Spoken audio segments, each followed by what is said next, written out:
Hero Club presents Los Ingobernables de Tokusatsu. This is Los Ingobernables de Tokusatsu.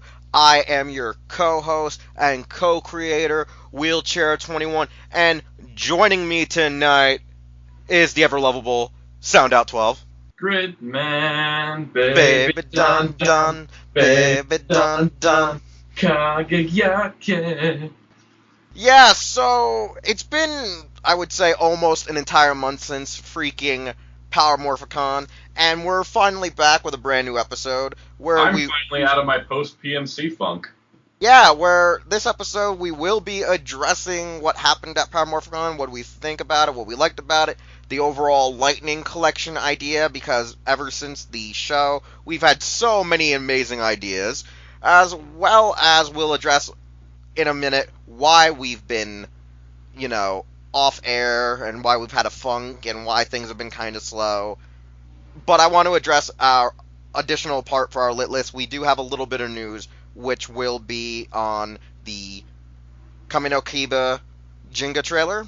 We're also going to be talking a little bit about the Gal Ranger DVDs, and we are also going to be talking about the complete selection modification Kamen Rider Kuga Henshin Belt Oracle. But before we get into the actual show at hand, we just want to address that a good friend of ours that we've known for almost 7 years, 8 years now, passed away. His name is Francisco K. Rodriguez. A lot of people by now should already know that he passed away. He was a member of Hirotaku. He was the editor-in-chief at one point at the site, as well as he launched his own website called The Broken Infinite. Now, it actually took us a while to find out how he actually passed away. We thought it had to do to a lot of other, I guess you would say a history of complications with his health, but it was actually pneumonia came in, and he just couldn't, kick the flu, kick pneumonia, and that caused him to pass away.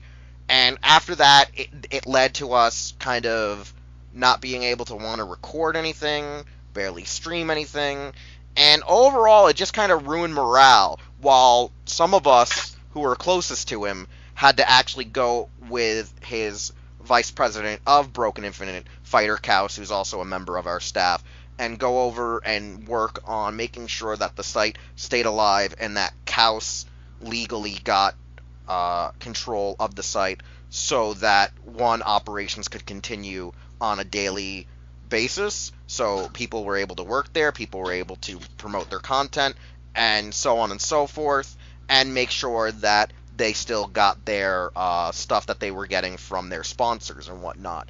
And that was a hassle, I will say. But nevertheless, we've stored everything as what you would say with Frankie's estate.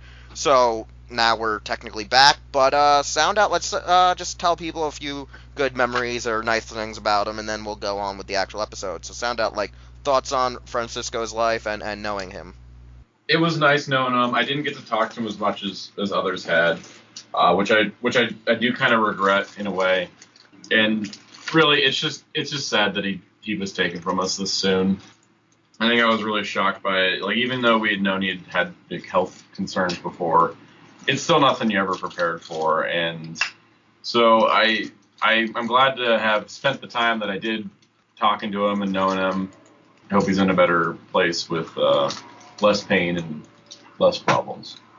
Yeah, no, I kind of knew his time was coming, but I didn't expect it to be literally almost 6 to 8 months after he kind of thought that his time was coming.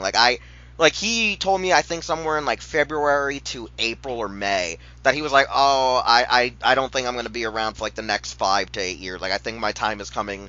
But it came a lot quicker than he kind of foreshadowed it or alluded to it when he was talking about, I guess, the chain of command if he was to go for his own natural business and what he wanted to do in life. So it was just very eerie that, one of the last significant times that I legitimately talked to him on Skype was, as if he was preparing his will and testament.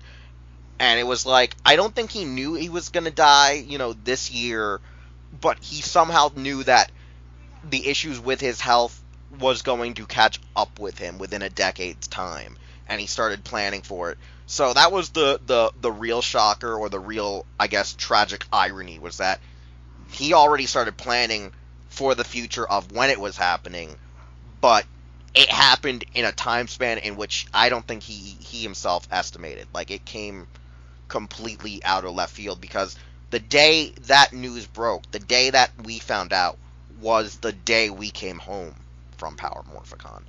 And that's why we thought we needed an entire month off. Before I came home. Oh, that's right. You were still on the road, even though you originally intended to be home that day, but it ended up being Wednesday. We split our trip up. Instead of going all the way from like California to New Mexico in one day, we decided to do it over two. So I ended up kind of waking up to the news on my second day of travel to get home, and it kind of hung over me, and like I just didn't, like, I don't know, I didn't acknowledge it for a while.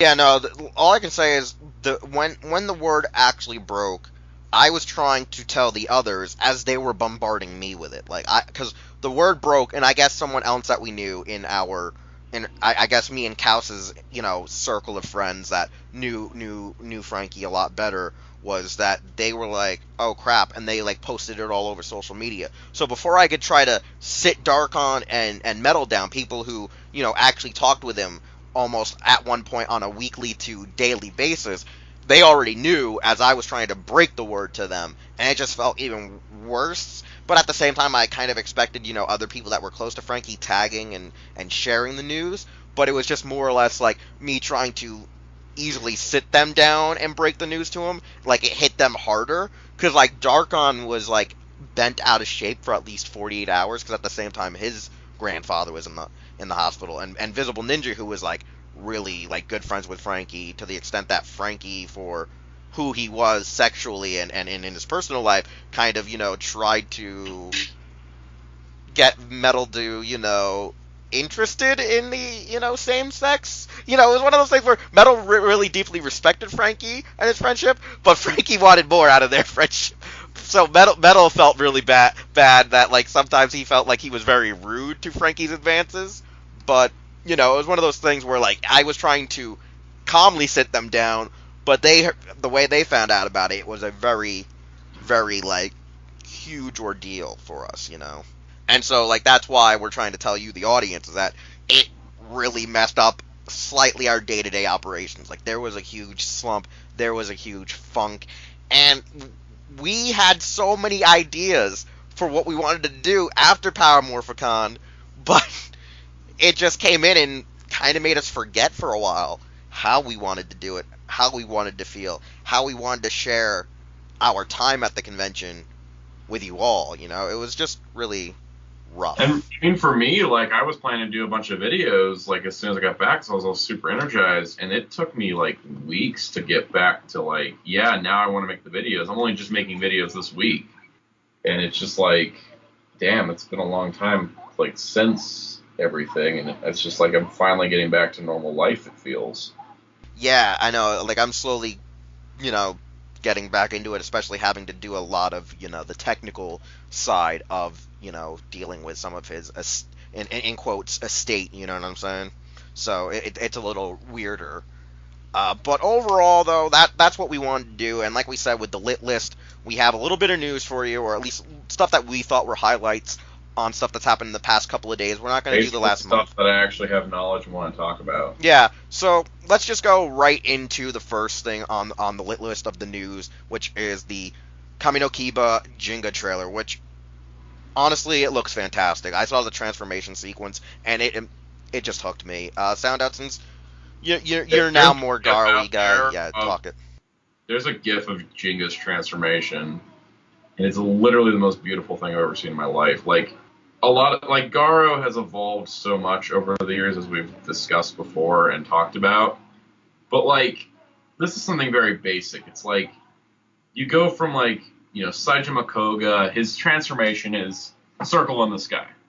Circle in the sky, drops down the armor. And now we're at Jinga, who literally does a figure eight with his sword and, like, snaps his fingers as he puts his hand in the air, and then the armor comes down. It's beautiful. The visual effects are wonderful. The red and purple swirl to it. It just looks incredible. And it makes me sad for the fact that Jinga's a villain in the two other shows he or the show and movie he appears in. Yeah, that's the one thing that is like the monkey wrench is that like this is what the prologue, the prequel in a sense to his story, I believe, that turned him evil. Right.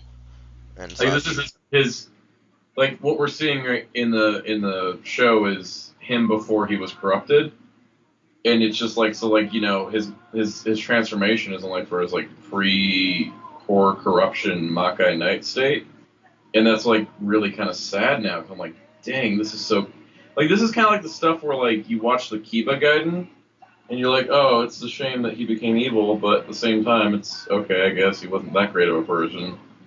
But here we have Jinga, and he's just like super awesome. So yeah, it's one of those things. And Masahiro Inoue is like a great actor too. So him carrying his own show, I don't think is a problem. He's already done it with Decade.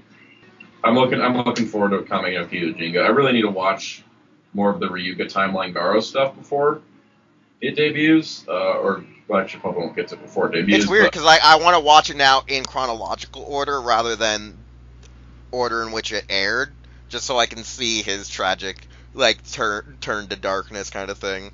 Yeah, and I mean, like, I don't, like, right now, Kame no Kiba just came out on, the Kame no Kiba movie just came out on Blu-ray in Japan about a couple weeks ago, so we don't have any fan subs yet, but I imagine, since TV Nihon's kind of like the go-to Garo subbers, I don't think anybody else really does Garo fan subbing. I would say they're probably going to do the Kame no Kiba movie before they do the Jinga stuff, since it all ties together. Especially since the show is Kame no Kiba Jinga, it's implication that there's connections between Kame no Kiba and the Jinga show. Yeah, no, like I'm looking forward to it, and I feel like I will need to maybe watch it in the order in which the series came out, but I also want to kind of watch it with him as the hero, his fall to grace, and then him being an evil, bastard. But, Right. it all depends on what I hear from a lot of other people who have constantly watched Garo and been more up to date with the live action shows. Like, after Makai Senki and, like, the spin-offs that deal with the original, Gen 1 guys, I kind of just go, I'm just going to go watch the animes now. It's because the animes are categorically better in a way. For me, I haven't seen the Ryuga timeline, like I said. I've really just seen Koga timeline stuff. I was thinking about watching Raiga after I the Raiga series Makai no Hana next, but I honestly feel like I'm probably going to jump to Ryuga, watch Ryuga, Yamayoto Atsumono, and then Goldstorm Show, then Kame no Kiba, then Jinga, and then jump back to Makai no Hana before the Makai no Hana movie comes out.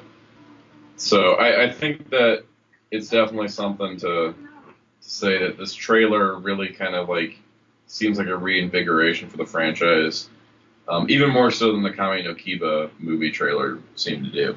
So I thought that was a great trailer, but this is definitely better. I look forward to seeing more of it. Hopefully it's successful enough we might get a second kind of series, because Zero Black Blood came out. That was really successful, so they did Zero Dragon Blood. This kind of fits into that same category of shorter show spin-off of secondary character style that the Zero spin-offs did. So if they're willing to toy around with other characters like this, it might all work out in the end. Yeah, like, I just saw the trailer and I was like, you know what, I now have some consideration to actually go and watch the stuff that, he's connected to. Because like I said just a couple of minutes ago, I haven't really gave her ass unless it deals with Koga and, Zero / Ray or Gingo, whatever you prefer to call him, since he has, both names, but he's mostly just called Ray, because he's like, Ginga's dead, my name is Ray. Ray. Yeah. He's no longer a Ginga man. He's no longer an Orphanoch either. I forgot that was a thing because I didn't watch Faiz. Yeah, no, he's like one of the big bad Orphanochs, dragon, big deal. But no one cares. I mean, it's Faiz. Oh yeah, and before we go over to the Gal Ranger news, like we were going to go to next, there's one good thing, guys. Yeah, if you didn't hear earlier in the episode, you could hear the Gridman opening. We either sung it or you literally heard it from Soundout's TV.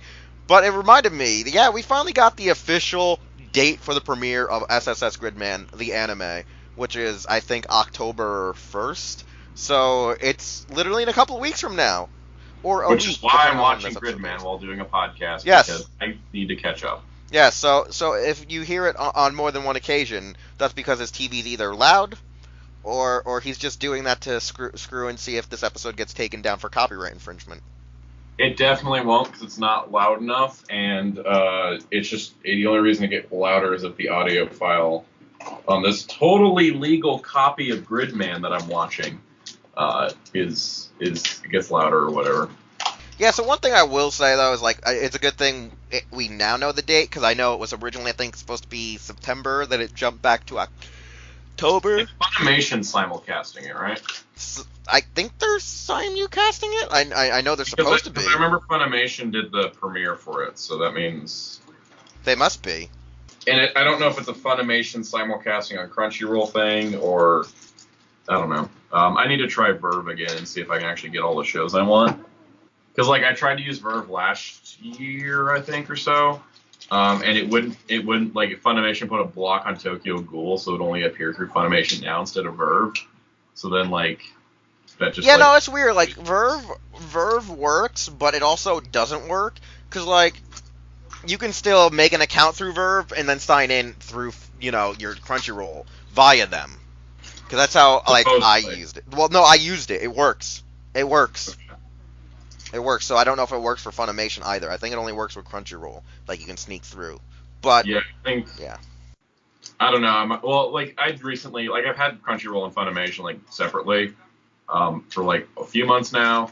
But then when I finished, like, all my spring anime, I was like, okay, I'm just going to take the summer off. There's nothing I'm watching this, like, weekly, so I'll just, like, take the summer off of both services. And, it honestly wasn't a bad idea to save me some money. I probably will just spend the extra $2 a month for the simplicity of just... Because I don't need anything else that's on Verve. I just want, like, funny and crunchy. So, I think I'll probably just end up just doing the basic thing of let me just get both services separately and then just control it from there. Yeah, alright. So let's just go to the actual story we were going to talk about, which is the Hakuju Sentai Gao Ranger Complete Series release details. Now, this mostly pertains to the box art and overall accurate, significant because release Amazon date, street still date. hasn't opened pre-orders. Yeah, it is going to be on December 18th. Like, we knew it was coming, we knew it was going to happen, but now we have... We even knew it was in December. Yeah, we knew it was December, but now we know it's December 18th, and we know what the box looks like.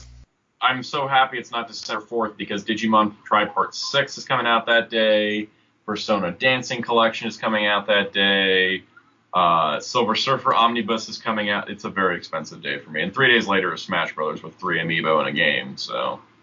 Like, what's funny, though? With the Super Sentai box art for this set specifically, it actually looks sort of nice. Like, since we only see the front of the box, which shows them with their weapons as if they're going to summon the 100 sword, the 100 animals howling saber, or whatnot. We see that. We see Gao King. We see them fighting, Aura.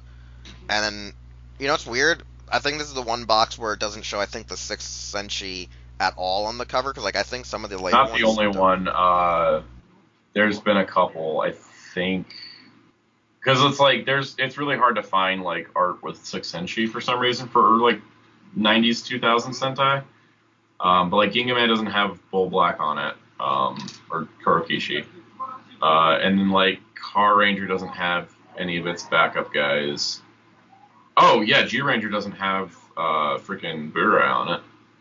Okay, so it's very, like, inconsistent, yeah. Because my memory's trying to tell me, oh, yeah, they were there in the little boxes, or they were on the back of the box, but, yeah, I might be misremembering. I'm going to go grab my DVD set so we can find out.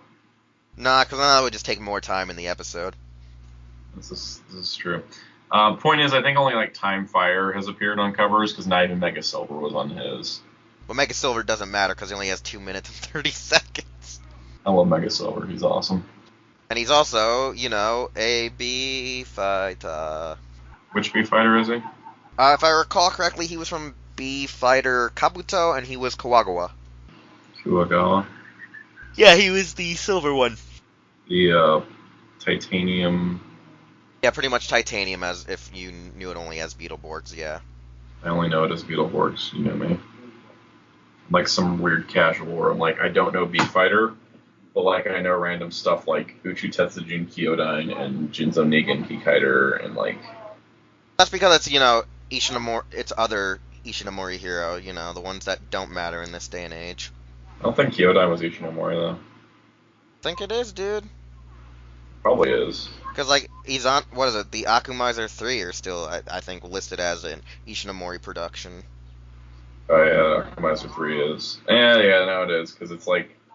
Oh yeah, because like Toei was like, oh, Ishinomori anniversary, let's take all of his creations and make them evil. Damn right. Thanks, Toei. But with Gao Ranger coming out, I'm pretty excited for it because it's freaking Gao Ranger. I gotta say, even though this is like, Gao Ranger's like basically my favorite Sentai, I was still more excited for Jetman because Jetman was a surprise. Jetman was a surprise that we knew would come eventually, but we didn't ever know when. Right, like, it was like one of those things where it's like, it had to happen, I feel like, but then also at the same time, you never know if it actually would. So Jetman was more of a surprise, especially since, like, it jumped the release schedule and, like, shortened the window between volumes. Yeah, because it was the whole part, oh yeah, Time Ranger, we're gonna get Gao Ranger next. Nah, Jetman. Wait, what? Well, it was like, oh, we're gonna get Gao Ranger next in, like, November, and then it was like, nope, Jetman September, Gao Ranger December, and I'm like, whoa, that's 2 Sentai, and like because of that, I didn't actually get Time Ranger yet because I wanted to make sure to have money for Jetman. This is like one crazy 2018. 2018 is nuts. I mean, you got Time Ranger, you got Jetman, you got Gao Ranger, you got 3 good Sentais. Go-Go 5 also came out this year. Shh. And Gingaman. Okay, 4 good Sentais. I think we actually got 4 Sentais this year, now thinking about it, because I think Gingaman came out in, like, January, and then, like, Go-Go 5 was, like, in April, and then Time Ranger was in July, and then Jetman was in September, and Gao Ranger in December. Wait, that's 5 Sentais. Ginga, Go, Time, Jet. Yeah, we got 5 Sentais this year. Yeah, and I said four of them are good. I know. Yeah, I don't know why, but I'm like very 60-40 on Go-Go 5. It's probably because their dad's a frickin' asshole at the start of the show. That's fair. No, I think that, yeah, there's some cool stuff with Sentai DVDs. I do wish the packaging art would get a little bit better. Like, they were on a hot streak with, like, Car Ranger, Gar Ranger, Mega Ranger, and Gingaman were fantastic. And I think the Jetman one looks great. But then, like, I don't know, some of them just are kind of lame. Like, this one's not super great, but I like it. It's just, like, it looks weird because they're, like, in space, even though they're, in front of the Earth. Because someone's spirit's on the Earth. So, my favorite, though, is still Shogo's tweet from the other day, where it's, Red Falcon holding the sword up to Yellow Eagle going, yo, you better sell good so my show comes out, you bastard. I mean, really, when it comes down to it, it's not like Gao Ranger selling, it's Jetman selling that's going to determine whether we get more. No, I know, but it was a joke because the 25th anniversary film that we're not going to get. The 25th anniversary special that was somehow more convoluted than the Power Rangers equivalent. Yeah, it kind of was. Yeah, it was. I mean, it was a clip show for most of it. No, I know. But no, it was just so funny that they used that as a joke. He's like, hey, you better sell good because I want to come over. That shit was funny, that tweet. Mm-hmm. But yeah, no, I'm looking forward to it because, as most people know, that's kind of the one where I finally dug in and started watching more Tokusatsu, like either as it was live. Well, no, I didn't like I was researching and I was trying to find out how to watch it because I didn't officially get to really start watching it till around like Bokender-ish. You know what I'm saying? Like I didn't find an actual place to like torrent or download right away, like viable where I wouldn't get a virus. But I knew of it since then, so I mean. Right. Yeah, Gao Ranger was like a gateway unintentionally. Like some people didn't even know it was an anniversary season until like after the fact, and people were like, oh, I just was watching it because they had like cool suits and mecha. Don't know it's an anniversary season. Every episode literally starts with 25th anniversary Super Sentai logo.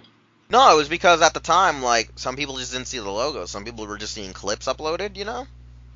That's different. Yeah, like I'm saying, like some people just like threw up clips or parts of episodes. It was like back in the day, like when when G4 was showing like Transformers episodes, but they would cut down like a 24-minute episode to be like a 12-minute episode. Oh, you mean Transformers Cyberverse? Almost, but more inconsistent. That's scary. But yeah, nevertheless, though, I'm looking forward to it. So let's go on to the next big piece of news that we've all known was going to happen. We just didn't know the dexterity of what was it going to pertain, what was it going to do, and so on and so forth. So we got the complete selection article from Kamen Rider Kuga. Now, this thing is actually, from what Bandai is sort of explaining, is that they proactively, like, reverse engineered the original complete selection to make this new CSM. So it's heavily based on that old model, made in the CSM style, able to replicate and reproduce Kuga's 11 original forms, which will then allow you to put on a Rising Oracle attachment as well as an Ultimate attachment and replacement parts to accurately make the belt look like the belt in those forms. In addition, has a D-mode switch, which means Decade switch, that allows you to become Onodera Yusuke and be able to get Rising Ultimate Black Eyes, Ultimate Black Eyes, and that, is shocking to people. In addition, it will feature freaking Ichijo's cell phone, where they actually got the the actual actor himself back to re-record dialogue for the phone, which brought it up to 27,000 yen, which is about $270. Now, had they not gotten the phone, it probably would have been at least $40 cheaper, maybe, or 30. I would say, yeah. Yeah, like I was expecting this belt. I was expecting this belt to be 240. My Kuga toy from 2000, the Beat Goram, has Godai and Ichijo sounds and costs like $40. Yeah, I know, but it's not a I paid belt. like $60 for it, but But it's not a belt, so it's not a belt. It's not a belt, so it doesn't I matter. know it's better because it's a die-cast Shogyokin bike that comes with a giant beetle you can use as armor. Yeah, no, it's just so weird because like I think they had to do that because they're still working to possibly get Odagiri into the belt. They're probably working to get the guy who played Onodera, because like why wouldn't you try to at least get either of those actors back for audio on the belt? Like, at this point, it's more likely to get Onodera, but with, supposed rumors and leaks from, some composer at Toei, Odagiri might be coming back, but, that's everyone just hoping All we know for is the best. that Odagiri's directing for a movie for Toei right now. And he's clean-shaven, which Odagiri rarely does in, like, the last decade. He's been wearing a beard since Kuga. Since, like, after he finished Kuga, he's like... Like, since 2004, for, like, almost... full beard, 15 he never years. turned away. Like, nearly 15 years. For nearly 15 years, he, like, grew facial hair and, like, barely ever shaved. I think the only time he ever shaved during those 15 years was when he married his wife. Yeah. And now, here we are. Clean-shaven actor, working for Toei. And currently an anniversary series is kicking off. So And we got a CSM article, so it's like, are you coming back, Joe? he might. I mean, there's more likely of him coming back now than me ever walking, but that's another story. Yeah, it's because I'm working on that biochip. No, Curtis. Don't do this to me, Curtis. I was going to say you should be saying don't do this to me, Barbara Gordon, but, you referenced the wrong DC show. It was the only one that I could think of because I forgot how Barbara actually got her legs back. I thought it was because Kakamemi bullshit. It was, but she created it. Oh, so it's even more Kakamemi. By the way, Birds of Prey is now streaming on DC Universe. It's a show I'd highly recommend. But yeah, no, like, with the article, I'm gonna probably get it, but I'm just like, God damn it, Ichijo, I'm glad you're back, but you really ruined this being more cost-effective on my wallet. I decided to just pass on this because I just put $279 into a Kickstarter. Yeah, we'll be talking about that in just a few moments, most likely. Yay. So yeah, no, that's all the news we can practically think of that we thought we should highlight and talk about on our return episode. I don't even remember what number we're on at this point. It's been so long since we've recorded in general. But overall, I think we're like on 59, 58 or something, maybe even 60. We're somewhere in there. So We're let's Gridman, that's what we are. we're grid. No, but let's get into the fact of this. Sentai Gridman. Let's get into the fact though of what the main basis of this episode is about, and it's not about Gridman, unfortunately, yet. It's about Heroes of the Grid, the most fun board game I've played all year. No, it's more about, hey, there's this thing called Power Morphicon, and we were there, and we did stuff, and we also did stuff. It was kind of a hot mess. Oh, it was. It was a fun hot mess, though, and we're not going to get too much into the negative part about it, but let's just say actors Just say I were a fought little somebody at the door for the Hasbro pen. Yeah, there was almost a fight at the door just to get into a panel. There was almost a fight to just get into the convention altogether. There was the fact that everyone had to wait online. Non-attendees didn't get their Dracons. And actors didn't even know that they had hotel rooms booked in their name until like a week before the convention or as soon as they arrived at the hotel. Not to mention actors didn't know what the panel schedule was because it kept changing every second. And then there were actors who just, I don't even think, barely even showed up. Yeah, there was. I never saw Camille Hyde.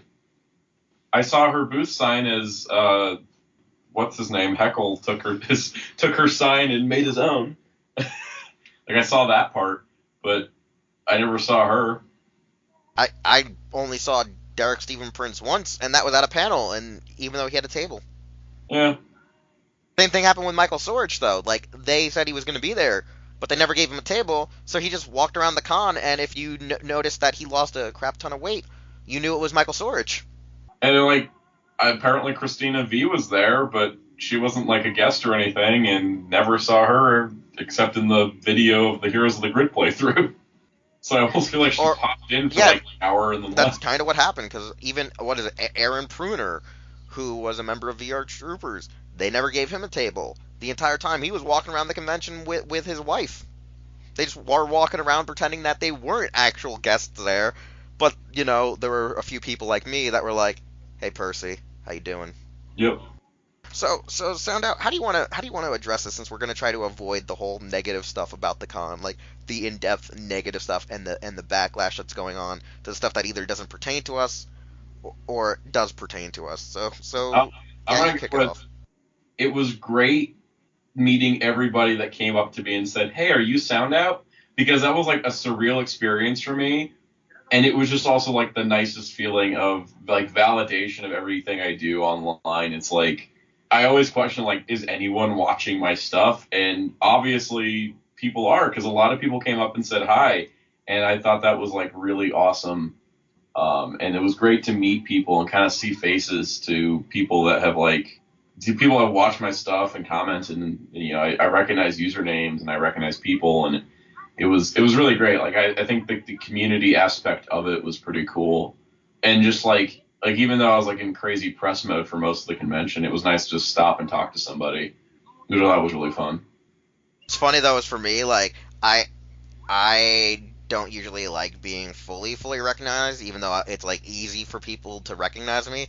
But unlike my first Power Morphicon, where a lot of people actually did recognize me, the second time a lot of people didn't, and I kind of got a slight chuckle out of that. And I'm like, how do you not recognize me? And like one guy was actually, it's because you're in a scooter, and I'm like, but why does that change? I'm like, I'm disabled. I can still rent a scooter or a regular electric chair or push myself. I'm like, how dumb are these people now in the fandom? I think the greatest thing about your scooter was that it had a rabbit mode. And we just kept making build jokes the whole weekend. We're lucky it was also red, so we could get away with those jokes. Rabbit.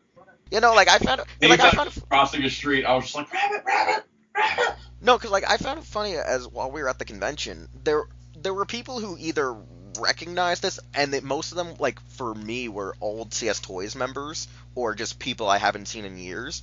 But for others, it was kind of weird because like.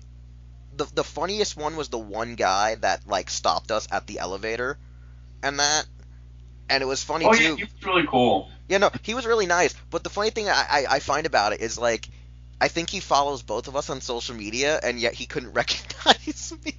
He's one of my followers. I don't know. I think it's just because like me, I have like this iconic look, and I also like wear hats all the time. So I'm like I don't know, maybe I'm more distinguishable. that way. I don't know. It was just funny because I was like looking at him. I'm like, you follow me too, and yet you don't recognize me. I found that so funny. That happens. That was like the funniest one for like, me. Meeting people was great. It was also just funny because it'd be like looking around and be like, well, there's Shuki, there's Shuki was like legitimately the first one we bumped into in the actual convention. Because outside the convention, we already had bumped into Trekkie B, right? Yeah, we saw him on the street. Yeah. I tried to mug him. No, you didn't. No, I just pretended like I was going to when I was like, hey! Yeah, no, that was fun. But, no, it was cool running into people, too. I literally ran into people. Like the Super Sentai table. Oh, yeah, you ran into that table. Thanks, stupid wristband. I felt bad because your wristband hooked your throttle and you just went crunch into the Sentai table. Yeah, no, because of the wristband, it got stuck on. It's a good thing we bought autographs. But yeah, no, like we were buying autographs, and as I was paying him, my wristband catches the actual throttle. The weird little, hey, you gotta wear this wristband or you're not allowed into convention. But I have the badge. Oh, you need the wristband too. And I'm like, who's smoking this crack? But yeah, no, that was probably one of the weirder things.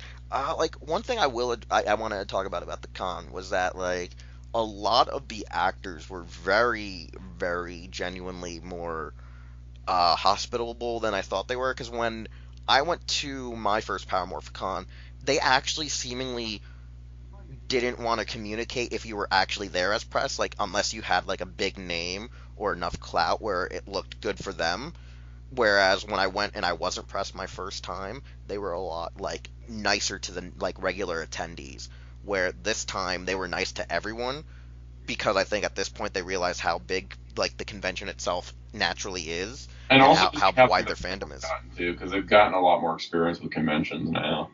Yeah, because like when we went up there, a lot of them were very impressed with, like our, I guess you would say, elevator like pitches for just interviews and explaining to them that the convention wasn't naturally set up good enough for interviews unless you had like a full professional rig, like if you had like an actual professional like over the shoulder camera and. I think the problem is they said they didn't have enough space to set up an interview room for press, but they had enough space to set up a prom that not that many people went to.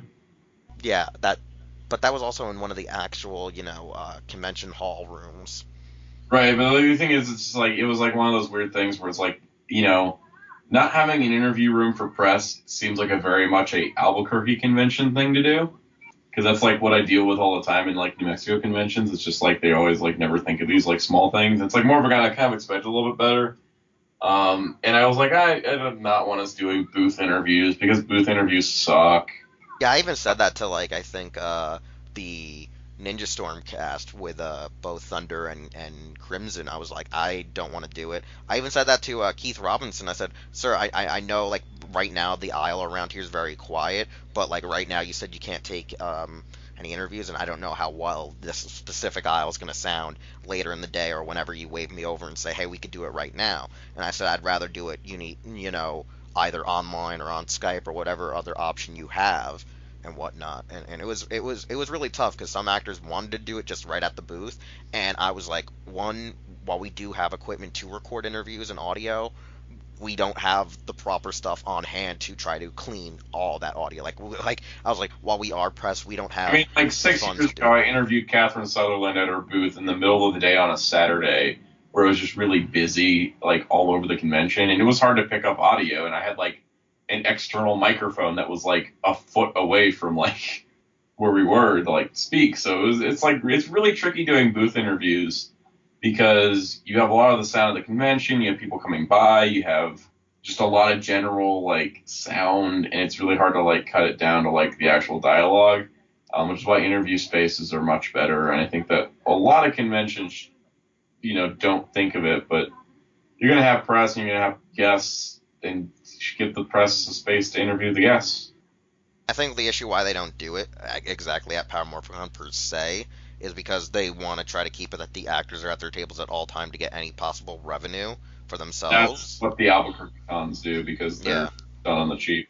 Yeah, like that's the one thing that I kind of hate is that like even though they allegedly paid them to be there, it's like you can't set up a time where like at least the actors, when they know they're not probably going to get swamped by fans, could like sneak out and like do like a row of interviews, like oh, I'm going to do from early in the morning, 3 interviews from like 10 to 11:30, right? And then like I'm not going Well, to do another one till almost after the show or at the end of the show. It's like they could have set up rooms where like the yeah. actors could rent it out time, and then if you were a member of press and you asked, they could be like, oh, I can slot you in for like a 15-minute interview, or I can slot you in for a 30-minute interview because no one else has asked me yet. Well, when I went to BotCon in '09, it was interesting because like with BotCon in '09, they had specific times for every guest that would be doing a signing. Like, they didn't just have general booths. Like, they had the guests on panels and such, and then they'd have, like, oh, here's the signing area. Okay, Peter Cullen's here from 10 to noon and from 1 to 3, or, like, 1 to 2, and it's, like, line starts half hour before the autograph session. And then you just do the autographs. And the autographs were, like, included with your ticket price, because ticket price was, like, $400 for that box set of figures and everything. But yeah, that was like a thing. It was kind of nice that way because it was like, okay, well, I want to get Peter Cullen's autograph. All right, I want to get Greg Berger's autograph. Like, you just go line up at those times, and then that's when you don't have to like do this thing of, oh, should I wait in this line now to buy this $20 mustard, or should I wait till later? It's like you don't have to play that game as a guest when there's like specific autograph times for like as an attendee, you don't have to play the waiting game. Yeah, the good thing about them being at their tables too is there's certain seasons where the overall majority of the fandom gives no respect or little love for them, that you can actually just go up and strike a conversation and actually become friends with said actors. The other thing you do is you can go talk to people more when they're at their individual booths as opposed to like specific signing times. You can just like go up and talk to them. Like, I went and talked to Mrs. Appleby, and like her whole booth setup was great because she had like her teacher's desk, which I thought was really fun and stuff like that. It was nice being able to just walk up and talk to actors. I thought that was like a really fun experience. No, like it really it really pays off when you have conventions like these, when you're press or just a regular attendee just wanting to strike up conversations with either or people press and attendee. Yeah, like it was really good because like certain Ranger actors, like I said, they either get little to no love because of the season they're in, and the fandom is like very weird about that. Like they like, oh, if the show sucks, the cast sucks to them. So like they would avoid certain people. They wouldn't even talk to certain people. They would just kind of like mingle around them and whatnot. But then there would be like the completionists or the people who were just like well-rounded members of the fandom just going up to people like there were days where like I would not see anyone at like some of the Operation Overdrive or Mystic Force guys, but yet they were across from Time Force who were getting bombarded. Or there were moments where VR Troopers actors and Steven Lunsford from Dragon Knight didn't have barely anyone at their booths. Lunsford was like next to Brennan Maya too, which like I mean like they're good friends, but it also was just like Brennan's booth was like busy, and then like Lunsford's booth was like moderately busy. Like he had a good amount of people, and I think it was great. I'm glad he was there because like Dragon Knight's a show that people kind of tend to forget about because they're not like reminded of it a lot.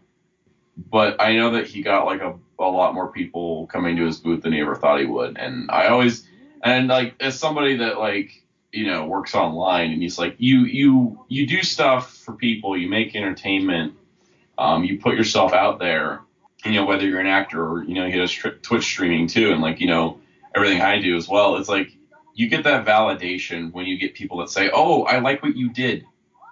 Thanks for making what you made. It's like, legitimate validation of everything you've done. And it's like, okay, yeah, so this is something that I entertained somebody. I made something that somebody really enjoyed. Like that is like a feeling that I got as well. And when I was talking to Steven about that too, he was like kind of in that same mode of, wow, yeah, I did Dragon Knight, but like, look how many people remember that. Or like the people that come talk to him about Teen Wolf or something. Yeah, no, my favorite was like literally, it was smart going into the convention where you were like, he was like, your plan was like, we'll go see Mr. S. Plan 2, we go see this person. Plan 3, we go right to Steven Lunsford. And then like we go there and it was like only like the first maybe hour the convention had even been open, and we're like, "Hey, Steven, how many people came up?" And he was like, 3. We're like, what? And then we sat there with him for like an entire 45 minutes. And then because me and Soundout had sat there for 45 minutes, people who had been in the aisle waiting on lines to get autographs from other people were like, why are these two idiots still at this guy's table? Who is this guy? I need to go check him out. And then he was like, Yeah, hey. I think it's always like that thing is like you talk to those actors that aren't like the big profile ones, and you get other people to come up of pure curiosity, right?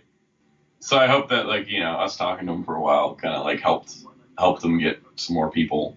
Well, that's what he thought too, because like when we came back like later in the day or the next day, he was like, "Yo, I think you guys were like really help people like figure out what the hell was going on." And he was like, and then like other people that were big names in the Tokusatsu community, like bigger people who have better known fan sites or forums or streamers kind of like popped up because they didn't even know he was there until I started talking to like say the other people, and then they went over there. Like even though they were following the event, they didn't remember everyone who was actually going to be there because like I was there and we went there like what I'm saying, like within the first maybe 90 minutes to his table. And then when I bumped into Keith, I was like, "Yo, Keith, what are you doing?" And Keith Justice was like, "I'm trying to find Steven." And I was like, "Oh, that's a good thing. You're gonna try to find Steven because he has a new nickname for you." Like I remember like one of my first stops was buying mustard And because then Jessica, my favorite quote was Jessica Ray was like, "Who do you have to sleep around here to get cool exclusive pins at your booth?" yeah, I mean I mostly got it for the BJ Stag pen. The mustard was good. Yeah, I didn't get to try it. The Farms mustard is. I was It's gonna good. say I didn't get to try it. Orlando kept hogging it all. He did. He really liked it, a lot of it. My dad likes it, and I thought it was good. I got my pen though, which is really like what I went for. Also, speaking of pens, this is something that got screwed up. Is that like I ended up buying a mystery pen, and I got the Lord Draken symbol that was supposed to be exclusive to like the people that booked a hotel, and apparently the people that booked hotels didn't get a pen. And then there's people that got like gold packages but didn't book a hotel that got the symbol pen. And then like some gold packages didn't have all the pins. It was just random. So I think they had. So they had definitely. I definitely see that was a sign of inventory problems before the whole non-attendee Draken issue came up. Is that they definitely did not have their inventory straight. Yeah, no, I What think even pin did you get? You never opened yours while we were there. no, I opened mine when we were there. Just you weren't there when I opened mine. What was yours? Blue Beat. I think you had that one. Yeah, I had Blue Buster too. I got Blue Buster in mine, and then Orlando got the Lord Draken helmet one, and then I bought like the Lord Zed, and I got the Draken symbol, and then I got the thanks for your complaint. I'll file that in my paperwork. Thank you pin from Zilner. Yeah, that was my favorite one because I come in, I'm like, "Oh, you guys didn't get me one?" Yeah, we were doing the heat of the moment, and then we forgot to ask for an extra one. I was like, "You bitch!" Yeah, but is that all the pins I got? You got like 5. I remember like 4 or 5. Yeah, I got 5. It was like Blue Buster, BJ Stag, Lord Draken symbol, Lord Zed, and then the Japanese Morphicon logo.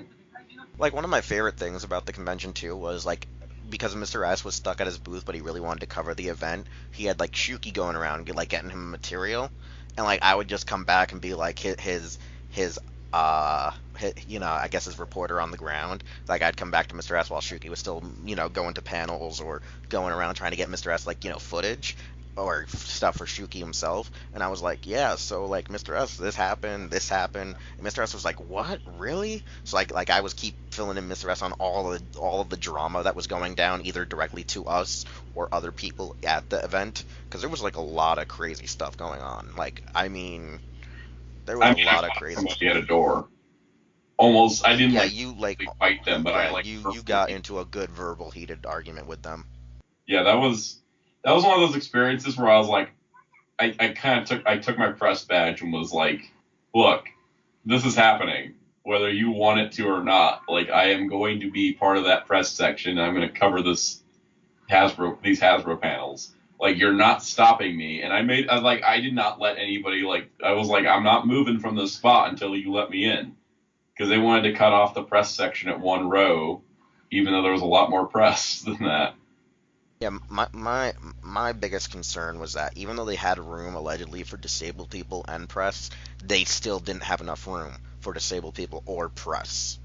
So that was like really, really dumb on their part. I don't mean to like really bash or stress them, but like I thought they would have fixed the issue by two cons after the one I was at, because like I had to opt out of like a lot of panels because people were There was bombarding the definitely big room ones. for there was definitely room for disabled. There was definitely room for a disabled section in every other panel, but the two Hasbro panels were like jam packed. Yeah, and I think they need to start maybe like re-evaluating themselves when they do the big panels that everyone's being concerned about, which is usually, hey, here's your upcoming new Sentai team feature. No, I mean, not Sentai, your new Power Ranger team. Also discussing, the current airing team that's about to finish, as well as your toy panel, because a lot of the press, a lot of the fans, they're going to want to be in that room. And you're going to need to find a way to start trying to. I know you got to cut them off because you can't have so many people in there, but when you have people that are one disabled, two press, three VIPs, and they're not even allowed in the convention in that hall, even though they paid to That have like hall those was good also poorly seats. laid out for the type of event it was because it was more of a horizontal hall where you had like less rows, but they were longer rows, which just really stretched things out. I think that there was probably a different configuration they could have done for that room to kind of make it a longer room vertically instead. That would have helped out a lot. But it's one of those things that I think it all worked out in the end. But I mean, like me fighting to get in as press also got like a couple more people behind me, including like Morphin Legacy and like Ranger Liz. Like they were behind me in line. They came in with me, so Yeah, no, you were able to get in a lot more fans, and like I'm not saying they owe us a thanks, but like we for who we are for our first time at a convention as press, we had to do at times a lot of fighting that I somewhat expected, but I didn't expect the dexterity of frustration. You know what I'm saying? Like, I knew we were gonna have a little bit of an argument, but I wasn't expecting it to be so frustrating of an argument. Like I thought it was gonna be like a simple, like, you would raise your voice a little, you would debate I it, you would didn't at raise least. my voice. I was just really stern about it. No, but no, but you know what I'm trying to say is like I thought there would be more of like a better understanding than some of the people who work there being more like belligerent. Like the people at the door that helped us through registration and getting into the convention like on the right time and at the right frame. Those guys were like very nice. The very big Scottish man and the guy with the long curly hair, they were like some of the nicest staff members there. But some of the other staff members, some of the actual paid Anaheim security, were very Here's the rude. thing: the Anaheim Convention Center staff were like incredibly rude outside of like one dude. And then I was talking to somebody at my local comic shop who had been out at the Anaheim Convention Center for a Star Trek convention, and he was like, "Oh, so they weren't just rude at the convention I was at. That must be just their general MO." And I was like, "I guess so. I guess the Anaheim Convention staff is just rude." Yeah, because like we had the press badge, but the press badge also was guest and vendors, but they didn't understand that like they're like, oh, only vendors are allowed in, but we're like, but there's other people in there that have this badge and yada yada yada that are press and guests that are And then in there. Catherine Sutherland showed up with a line of Yeah, press people, and we just yeah, kind Catherine Sutherland was the only reason we were able to be allowed in when we were supposed to be allowed in before the VIPs, like some of the VIPs and some of the other Rangers members and stuff like that. It was very hectic. Yeah, I think outside of logistical stuff, though, it was a con ran smoothly for Well, the most. the con ran smoothly. There were like a lot of issues, like I said, only for people at registration on day one, and people like trying to be press or doing anything at the con press wise. Like it was like ridiculous, but as a average attendee, like it was super fun. Seeing people hanging out again, doing stuff. Like there were quite a bit of activities. Like the Heroes of the Grid. There was the whole. Oh, A lot of the actors were yeah. friendly. No, we're getting to that. We're getting to that because we're almost wrapping up. Like the main part, like I said, like we made a lot of cool friends there. I wouldn't say friends, but like at least they know who we are. They seem very friendly. Like I think the one we I could connected with consider, some people that I've like glanced with, and that's on like Twitter. yeah, like I feel like if anything, like the only one we could consider using the word friend on actually is Stephen Lunsford. I mean, I Because talked to Stephen Luntz for like 45 minutes to an hour waiting for you to find me. But the plot twist was there was that whole point where like you're like, oh Wheels, I need you to find me, but then it was because we were in the middle of like the same row during full, rush hour of the aisle that we didn't realize we were in the same aisle with one another, and we were just right across the freaking. We freaking looked thing. at like 30 feet from each other. No, there was a point. It wasn't 30 feet. It was like 2 yards, but it was just filled up with so many people trying to get autographs from Brendan Major and Brad Hawkins. Because as soon as the line dispersed, like Michael Hollander goes, "Wait, what's your friend look like?" And I'm like explaining, and I'm like, "Isn't he right over there next to Steven Luntz?" And I'm like, and you and me are looking at each other like, "Oh hey, hey." Yeah. Like I No, thought, like I think that it was just really fun. It was also just fun buying Toku like roleplay weapons because like I don't like buying roleplay weapons from like Japan or anything because of the shipping charges. So I found some really good deals on some weapons that I wanted, and it was just like really cool because it was like, oh hey, $20 for a Rockstorm or a Ninja Star sword gun. Yeah, okay, sure. Like that was just like a blast. I was like, I don't want to spend shipping on this stuff, but I'll totally buy it here right now. all right now. So I'm gonna let you go on your little mini rant on the Heroes of the Grid, and then we're gonna talk about the Lightning Collection, since that was like the big thing we were talking about before the episode with Zeltrax Oh, also we when he should was talk up. about like the suitcase display, Oh yeah, okay, we got to okay, yeah, we should actually talk about the Hasbro suit display. the suit That's props. that's shit was magical, and I already knew which suits were gonna be on display because my friend actually was the one who hemmed and like fixed and mended a lot of those suits that were in those cases. She was like, yeah, so this one's there, this one's there. I don't know what season this was from. You probably know. And I was like, awesome. So we get in there, and I was like, damn, she was like she was pretty accurate on what showed me. She wasn't supposed to show me, but she showed me anyways. Yeah. So Heroes of the Grid was a great experience because I think it was like earlier that week is when they launched the Kickstarter for it. Like we had heard a few months ago that Renegade Games was going to do tabletop Power Rangers, and at the time I was like, that sounds really fun. Let's see how it turns out. And then they pop up with a Kickstarter, and I kind of like glanced at the Kickstarter like before the con, but then when I was like reading, it was like, oh, demo booth. Like, oh, we're having a booth at Morphicon, and we're going to be running demos of the game. And I was like, you know what? I'm not gonna look at the rest of this Kickstarter. I'm gonna go check it out at that booth. And I kept going to the booth and looking at the miniatures. And I was like noticing like Commander Crayfish and Rito and Poluticorn before they actually added them to the Kickstarter, which I thought was kind of interesting. I was like looking at the miniatures, like, oh, this looks really cool. Looking at people play. I was just kind of going glancing by. And then finally on Sunday, I got to play it, and it was like really fun. Like it was like a lot of tabletop games I've played recently that are based on licensed properties end up being like, oh, here's this like game, and we want to make it like adult focused, so it's super complicated. Like I have a Star Trek game that takes 90 minutes to set up and 4 to 5 hours to play. And I've never played a full game because I just don't. It's like it's way too complicated to do. But like Heroes of the Grid, it's very simple while being very complicated because like the simplicity comes from like, oh, you just lay down the command center 4 location boards. All the enemies are controlled by a randomized deck system, so you're just turning cards over. Then each enemy has its own ability. Each ranger has 10 ability cards, plus they each have like a special ability that they can only use. Action tokens, demonstrate like, oh yeah, you have to have your rangers. You have to take an action to move a ranger, you have to take an action to start a combat. But if you have 2 rangers in the same area, only one of them has to use an action to start combat. And then you have to keep an eye on your deck because your deck is your health. Because every card has a shield ratio on it to like block attacks that are coming in from enemies.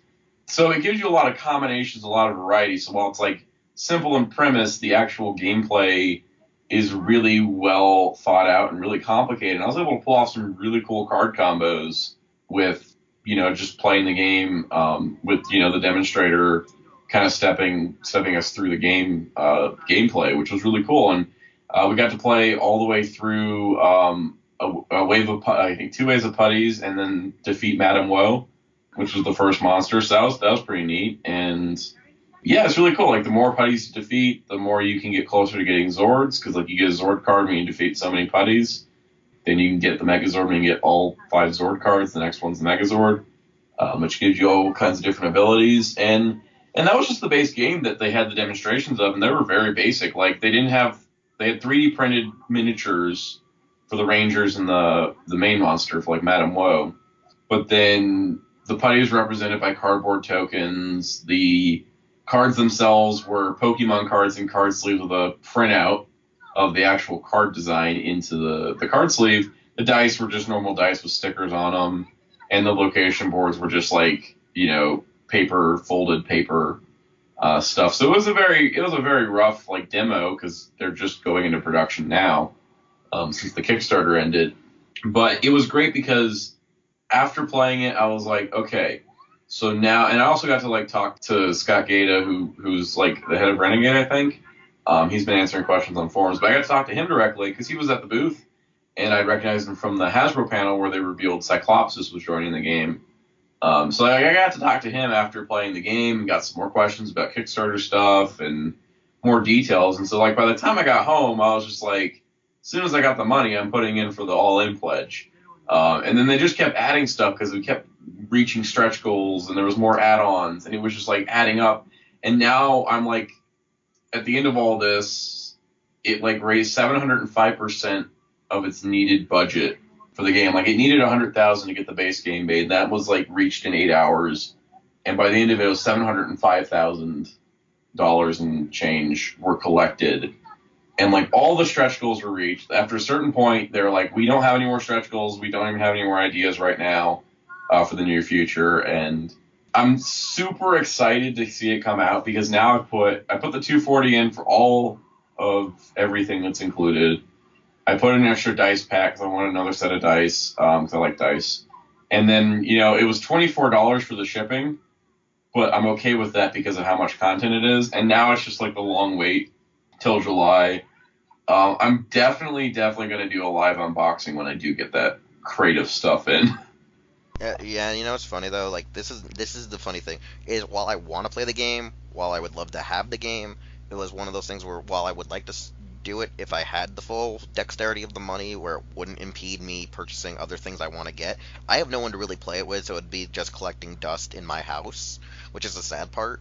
I didn't get to really play it because the problem was how they kind of set up the booth for the tables, as Soundout knows, wasn't very handicap friendly because I would have to be set on the outside where most of the people were walking around, and I didn't want to be bumped by that. On the same time, I was doing a lot of liaison work with you were doing actors. Working while me and Orlando were sitting there at the table playing the game and having fun. Like it was a good 40-minute demo too. Because even you knew and I knew like the setup that they had was just hard for if it was just me in the wheelchair because I'd have to parallel park in there and I was like, nah, fuck. Yeah, it was definitely kind of. It's just like they only had so much booth space. Like I understand. Yeah, so I just kept working to get interviews and to try to get the interview we wanted, only to find out that they didn't promote on the website clearly. But I'm not going to get into that any further than I can. We're not going to talk about that. That's a little bit of a waffle. But back to Heroes of the Grid. Yeah. I think playing the game in person, talking to the people that are designing it and working on it, that made me so much feel so much better about putting in for the Kickstarter. Because I had an interaction with the people making it. I can see the passion in their eyes. I can see what they had at the booth. I can play the game itself.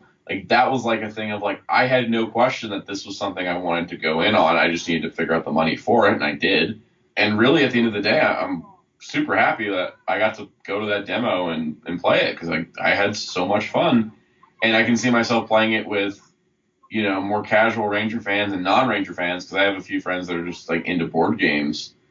Orlando's not a big Power Rangers fan, and he really enjoyed it. So that was a sign of this is going to be kind of a more enjoyable game for many people at this point. Yeah. Now I gotta say though, like I said, it's one of those things where it's it's probably gonna be a good game, probably gonna be decent, and a lot of people are gonna probably play it. The problem is though, will its availability be good once it goes to actual mass retail? That's the thing they've been talking about because they did a Reddit AMA recently, and they're really good with their social media. They're replying Facebook and the Kickstarter page, and they said they're aiming for more local game stores and doing they're going to have online retail partner for the game release, because they're not sure if they're going to get into like Walmart and Target just because they're more. Oh no, I'm not expecting it there. I'm just saying Yeah, like basic retail, like online hobby and other stuff. Without them saying it, I think they want to try to get into Barnes and Noble at least, because Barnes and Noble like carries the Star Wars miniatures game. So I think that they carry like some more of those high end board games. So I definitely can see Heroes of the Grid popping board games. Board games area at Barnes and Noble, and yeah, like local game stores and such. So I'm going to see if any of the local game stores around me are going to carry it, because I'm thinking now about like, well, I've already gone all in. Of course, I'm going to buy any other expansions that come out after this. But, if I have to order online, then I have to order online. It's whatever may be. I definitely support them 100%. And I'm glad we made all the stretch goals, because, like, that just added more value to it. And it's funny, because when I was talking to Scott Gata, I was like, so the 240 also includes Cyclopsis? And he's like, yeah, it's going to include some more things, and I think I made it overpowered. And at the end of the day, I'm like totaling it up. It's like 150 miniatures and like hundreds of cards and stuff, and it's insane. It's going to be like a little bit like unpacking. That's going to be kind of insane, which is why I really want to do a live unboxing for sure. Anyways, yeah, I want to do a live unboxing for Heroes of the Grid. So stay tuned for that, coming in July 2019. All right, so let's talk about the real main event now, which is the Lightning Collection and that cockamamie shit we were talking about. The suits and props. No, we already talked briefly about it. If my friend Hammond Or fix this up. Or frickin' Goldar's mouth. I don't know. That was just traumatizing. No. Bad. How about Saba's decapitated head, where it took us like a solid minute to realize it was the close-up puppet? Yeah, that took us at least 5 minutes. Oh, how about like Jason Biscoff putting in a dark energy? Yeah, it was his. He put in the Tapaspino actual Judenchi. Should we talk about the comics briefly?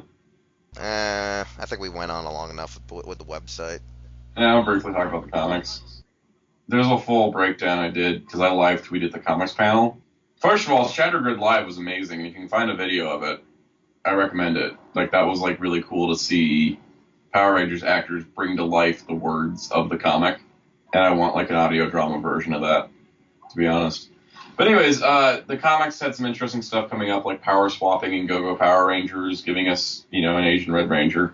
And then a female Asian Red Ranger in the form of Trini using Jason's powers. To pair that with like Marv from Hyperforce being an Asian Red Ranger, it's kind of like cool. I just wish the TV show would do an Asian Red Ranger. That just needs to happen. Anyways, the power swapping thing's cool. The Solar Ranger looks really neat. I like this concept, especially after the Shattered Grid finale. Concept of Beyond the Grid being like a ragtag team of Rangers floating around space on Terra Venture and going on adventures just seems really, really cool. And I can't wait to read more. Alright, all I can say about the things is I love the part with the panel where they said, hey, you guys think that Jason and Trini should get together? And the crowd was like, no, well, too bad. I think the other great part was that, like, the Boom Studios editor was like, I love how the fans have embraced it. Like, that terrifying Lord Draken cosplayer in the back who's not moving, and then, like, everyone turns back and he's just standing there still. Like, it's terrifying. And then also, when they talked about the Dark Ranger's identity being Heckle, Heckle's actor just randomly walked into the room, who, again, wasn't even a guest list, apparently, just was at the convention suddenly, and there he was. But, yeah, no, that was crazy. When it came to, like, the toys, though, I think when they unveiled the Lightning Collection, though, that thing was kind of funny and awesome at the same time. Man! People didn't want a new MMPR. What? The Lord Draken Funko Pop had the funniest... So, like, the Lord Draken Pop got leaked the night before on Toy Wiz. And, like, during the panel, Jason Biscoff was, narrating things, and he's like, so this next reveal... Some of you probably already know about it. Thanks to our good friends at Toy Wiz, who revealed it last night early for us. Here's the Lord Draken Funko Pop. Like, there was so much salt in his voice. It was really amusing. Like, it was very amusing. And then we, go to the Lightning Collection, the Piece de Resistance that led to you and me having like a 2-hour nonsensical, sensical rant. I wouldn't call it a rant. Yeah, it was more of a weird brainstorming where it was just us, like, thinking of amazing ideas and the So we're going concept to move of to Rhode how it's Island working. and get jobs at Hasbro, right? What?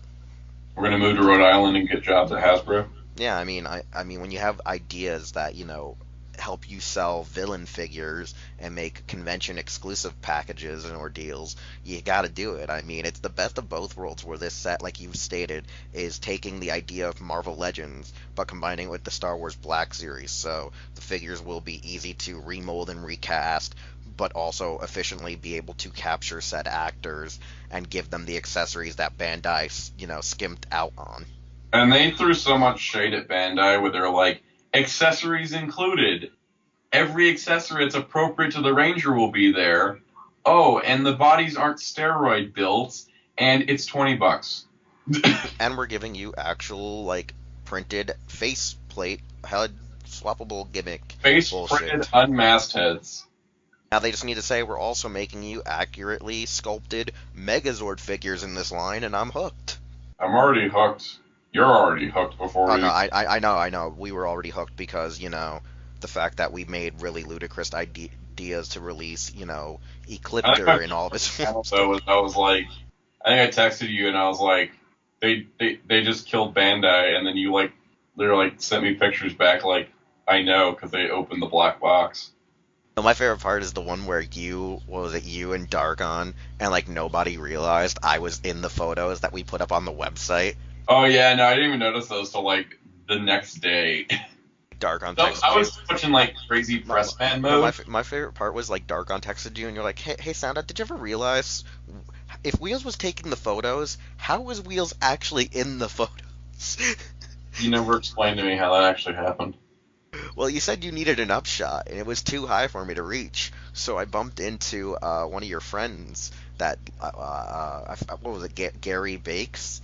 And Gary Bakes and one of his friends were taking the photos for me for the up angles and the back angles. And I could only take the other angles. So the idea was there's an alternate take that you chose not to use, where I'm actually doing, when I sent you the photos, there's an alternate take in I think the photos either that I sent you or that I kept personally, where I'm doing the Evolto finger point, like thumbs up and the finger guns at the Legacy figure, and you only catch that one of my hands is doing the finger gun, doing the Evolto, hey! Oh my god. So there is a version where, like, I snuck in there, and they even said to me, like, hey, do you want to move out of the picture? Nah, I want to see how many people realize Wheelchair 21 trolled his own website. You trolled me and Darkon, because I was just like, watermark send, watermark send, watermark send. It's funny, too, because I'm probably going to have that photo right on the screen while we're talking about it on the video. Yes. But no, it was funny. No one knew I snuck in there. Like, no one paid attention. And that was the funniest part. But I think the one thing you and me said was we like the idea that the fandom is kind of pressuring them to do it more like the Black Series, maybe like 4 to 5 figures. Make it that maybe like only three of them are released at a time. Make it that they're not all from the same season. They're definitely not doing Build-A-Figures. That was very clear from the panel. Yeah, no Build-A-Figures. Like, I just want base straight Megazords. I just want base straight Megazords. I want base Megazords that look good and don't look like obnoxious, weird messes like the Zeo Megazord did in the Bandai Build-A-Figure line. I can say this much, I like the idea of no Build-A-Figure, because that's like the nice part about like Star Wars The Black Series. I get to pick and choose and don't have to worry about buying figures I don't want. Like, I can just be... I'm really picky with Star Wars Black Series. I'm less picky with Marvel Legends, because like there's Build-A-Figures that I really, really want. So, like that's just kind of like one of those things where like I like to pick and choose. For Power Rangers, I'm honestly legitimately probably going to buy everything, because I'm insane. It's weird, like, I'm looking at Power Rangers right now, like, in my mindset, and I'm saying to myself, you're going to try to be a completionist dickhead, and you're going to try to get all of them, but in my mind, I'm like, nah, you're not going to buy every single team completely, and then in my head, I'm like, no, you're fucking going to do it, but in my mind, I'm like, unless they make it that, like, they have power cannon parts that combine, then there's no you know what I'm saying? It's like, for me, I'm probably going to stupidly get all the Mighty Morphin Rangers, just because I'm one of those idiots, because, like I've told you before, is I don't have full Mighty Morphin nostalgia, I have Mighty Morphin merchandise nostalgia. It's like, I don't do it because I love the show, I have just a weird addiction to wanting to have... I feel that, because like when Heroes of the Grid didn't have other Rangers, I was still like all on board with Mighty Morphin. Like luckily, like they had the Shattered Grid expansion with the hype. Well, by the way, thing on the Heroes of the Grid thing, putting the Hyperforce Rangers in it is the most beautiful piece of synergy I've ever seen, because they literally exist as a tabletop RPG, and now they're in a tabletop board game. It's perfect. But yeah, no, like I was, what the fuck were we talking about? Because you had to sideline me there with the Hyperforce and the. Like every team thing, like Mighty Morphin. Yeah, no. Like I still have the Funko Hero World figures. I haven't bought them yet, but I want to get them. Yeah, no, like for me, I'm gonna end up having to get the Mighty Morphin ones because it's Mighty Morphin. Now, like when it comes to Zeo, I'm gonna get them because it's Zeo. Alien Rangers.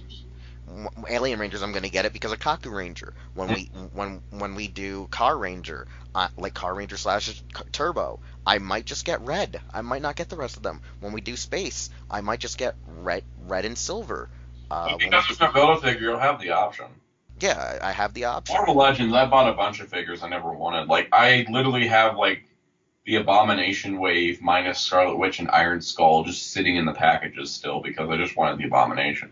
This is a weird thing. While I like Lightspeed Rescue, I don't want all of the Rangers. Like, I just want red, titanium, and villains. Like, I would only get maybe blue and green as if they were like, we're not even going to make you know, alternate figures to repurpose for mega battles. We're just going to make attachment sets. Like, if they were, like, had the balls to do, like, almost like SHF, pack sets, I'd be like, wow, that's crazy. That's ballsy. But I know they won't do it. But it'd be pretty cool if they did, like, you know, weapon assortment packs that you could only maybe get like at the Hasbro toy shop or exclusively to Amazon or GameStop. GameStop's one of the Hasbro partners. You see what I'm trying to say, right? Like I don't feel like they need to necessarily do for certain battleizers. Like I don't think you need to make an entirely new figure since it was just slide on armor. So if you wanted to add that to the Star Wars Black Legacy figure line, you could just, you know, like Lightning line, you could get away with it. You know, I feel like you could get away with the mega battles just being clip-on armor or slide-on armor for green and blue, you know, from Lightspeed Rescue. But I would like to see, you know, like a lot of random teams. I'd like to complete some. I would not like to complete others unless certain reasons made me do so. But I have more of a wish and want to see villain generals, monsters of the week. Like, I mean, I will, like, kill a mofo for Rhino Blaster. Like, I will kill somebody for a Rhino Blaster. Pumpkin Rapper. I want Pumpkin Rapper, too. I also want Michael Sorge to autograph it. And the Heroes of the Grid miniature, like, all I need is an action figure, and I don't even need any more Pumpkin Rappers after that. Like I want Michael Sorge to autograph sign it if we ever meet him again.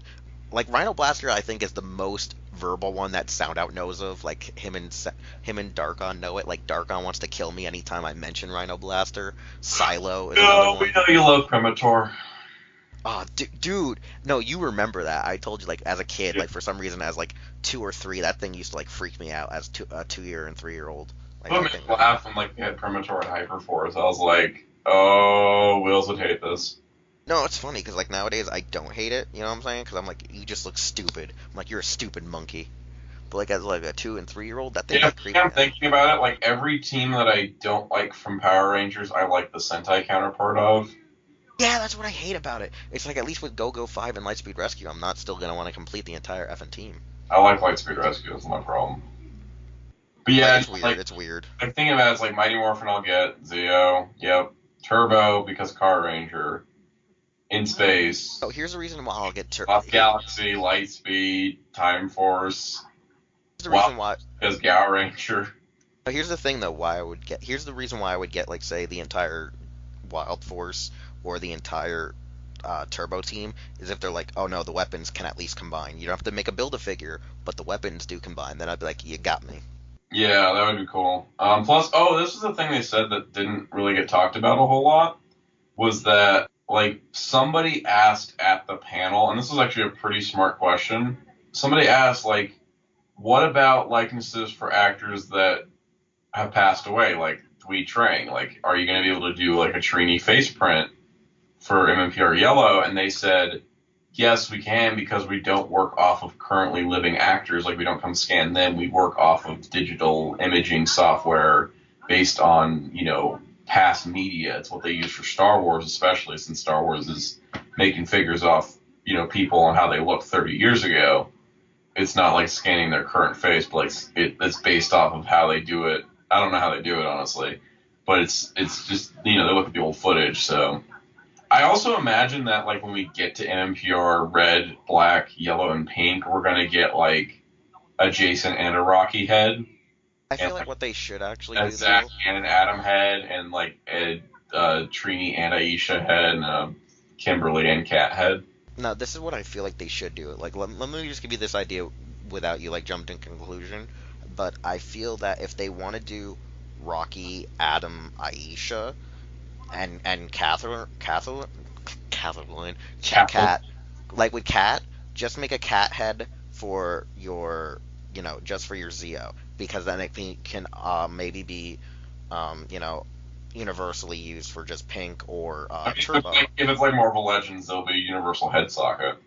No, like I was trying to say, like for Adam, like I can see why you'd have maybe one or two different head styles because of his hairstyle changing drastically between seasons like 3 to Zeo and Aisha would have to come with MMPR yellow though because she didn't get the Zeos. yeah, like Aisha would have to either come with MMPR yellow or what you do is you sneakily do it with their Ninjetti heads too. Just make Ninjetti heads for their season 3 counterparts, like what they looked like in season 3.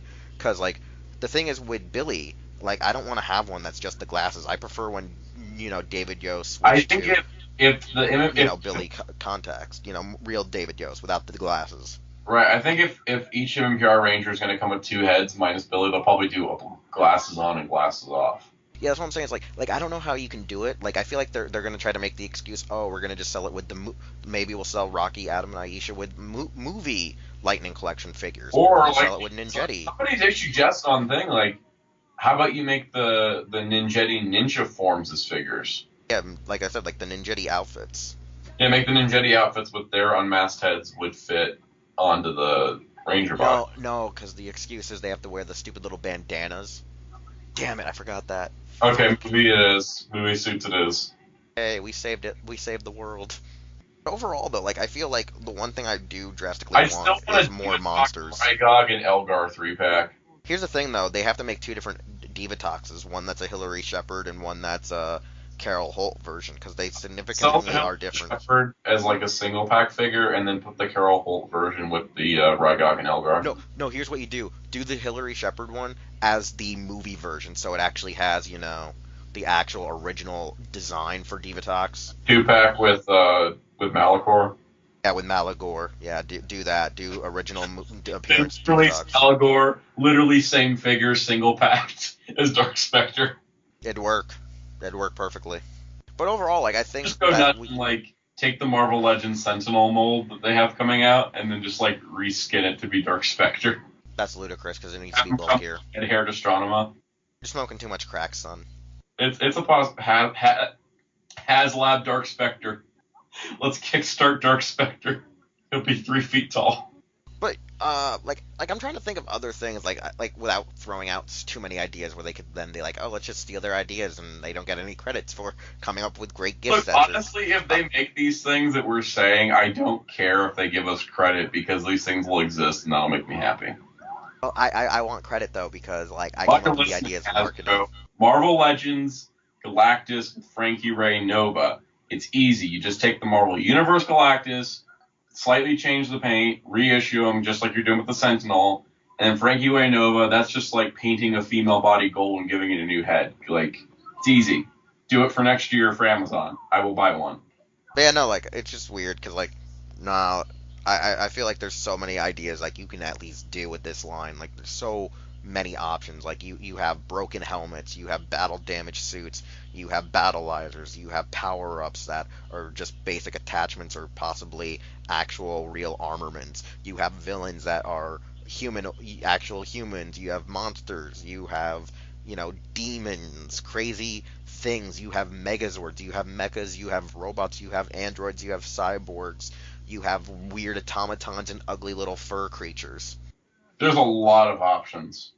And with Hasbro, I feel like we're going to get a good variety, and it's not going to feel like redundant either. And I'm really excited. Like they showed one action figure with a promotional video, and they lit the freaking toy collecting part of the Power Rangers fandom on fire. Like everyone is just excited for this, and it even got the attention of non-Power Ranger groups. Like, I saw Marvel Legends collectors and Black Series collectors on Instagram, like, reposting the White Ranger, being like, yo, look at this. This looks great. I'm probably going to buy it, even though I know nothing about Power Rangers. And that's the kind of energy we need for the line, because that's going to make it sell really well. Unlike that energy that came from goddamn Chip Lin when I addressed how we needed a disabled Power Ranger. Yeah. Yeah, at least Jason knew what we were going on about, because Jason was like, I need to go find a chair and sit down and powwow with you. And then literally he was like, hey, do you guys read comics? And we're like, I don't know, Jason. Do you think us losers read comics? I'm like, yes, of course we read comics. And he's like, do you guys read DC? And we're like, yes, we read DC. Mostly this guy does. And I point to Soundout. Point like, because you know I'm like the biggest DC guy. Yeah. My favorite part was like, so did you try to tell Chip about Freddy? And I was like, yeah, I tried to tell him about Shazam. Did you try to tell him about Metron? Tried to tell him about Metron. He's like, what did he say? Why would you want to ever demorph? And then I was like, why would I want spandex cutting off the circulation of my nuts? Yeah, that's literally what I told Chip Lin, and that actually made Chip Lin crack a smile when I said that. I was like, you've never explored the lore of do suits get itchy over time? Can you go to the bathroom in the suits? And that actually made Chip go, damn it, he's got me there. And I was like, damn right, I got you there. But then, Jason being Jason was like, I don't even really work on the show, so I'm just going to throw out ideas and then be like, hey, Judd, I think you should do this. Or, hey, I think you should do this. And they're probably going to tell me no, but I'm like, they should do it. They should. But yeah, no, it was crazy. Like, because, like, the funny part was like, the way we met Jason was because he was just gawking and talking to people about the Lightning Collection of figures. So we were like, hey, how you doing? But yeah, no, that was probably, like, some really crazy stuff that's happened. So, I mean, like, with the overall idea of the Lightning Collection coming, I feel like we're going to get what Bandai said they were going to do, but they never did, and we felt like they owed us. Because, like, the only thing they did was put their thumbs up their ass and go, here's some Psycho Rangers. They might not all come out, but hey, we gave you something. And I'm just like, no yellow, no pink, no dice. Exactly, but then there's me who's like, I want monster forms, damn it. Monster forms. I'm like, Hasbro might give them to you. Oh no, they're gonna give them to me, whether they want to or not. I mean, they gave me Punch and Counter Punch after all these years, even though they were all factory errors. We don't talk about that. This is not the Transformers cast. This is not Los Ingobernables de Transformers. Damn it. That's another cast. We're doing that. Where it's gonna be called Lit Part 2. Los Ingobernables de Transformers. We also have Los Ingobernables de Theme Parks. We have Los Ingobernables de Garo. Lig? No, that doesn't work. Lig. No, it's more like Light in the Darkness. That would be a good title. Light in the Darkness of Lid. Shut the fuck up. Put a lid on your ideas for now. No, seriously though, we're putting a lid on your ideas. Weekly Jenga recaps. Talk to me a little later about this, but put a lid on the rest of these ideas. Copyright these. Gridman, baby. Dun dun. But nevertheless, like, Power Morphicon was overall fun for us. We had a great time. We have a lot of things that we're going to be doing moving forward. Cool ideas, cool stuff. And our next episode is going to feature, myself, Soundout, as well as the return of Joker. And we're going to actually talk about Kamen Rider Build in its entirety. So you already know by now how to follow us on social media. And if you don't, you can always look in the description below so you can find out how to follow us on Twitter, Facebook, Instagram, so on and so forth, whether, you want to or not. And just, as always, check out HeroClub.com because, yeah, if you don't support that, we got nothing else to do. So, we'll see you all. If you don't support us, we're just going to fade into obscurity. Like J-Fusion, but that's another story. And we'll see you all next time on Los Ingobernables de Tokusatsu. Hey, it's Wheelchair21, and thanks again for listening to an all-new episode of Los Ingobernables de Tokusatsu.